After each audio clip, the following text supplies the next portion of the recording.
Hello everyone, I'm back with another interesting question. Let's look at the solution. First, the digits 4 are simplified. The remainder becomes 20 divided by 1.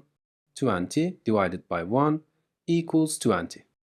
If you solve the question this way, you solved it incorrectly. When solving these problems, the order of operations is followed. This rule is called PEMDAS for short. P parentheses.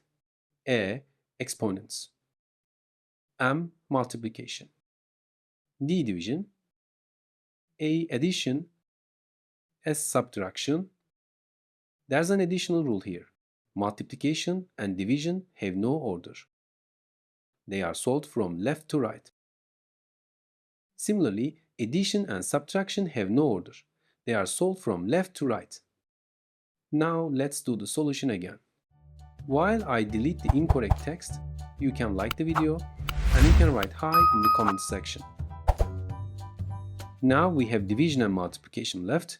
According to the rule, we work from left to right. Therefore, division is done. The number 20 is written as a fraction, 20 divided by 1.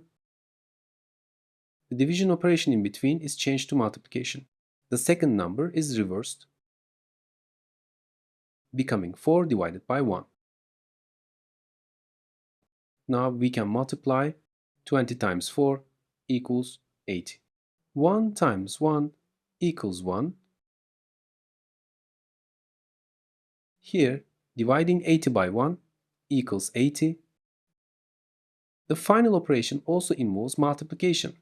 We find 80 times 4 equals 320.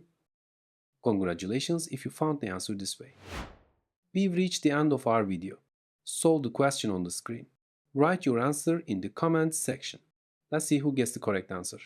You can subscribe for new videos by clicking the logo on the screen. You can also check out my other videos in the sections on the sidebar.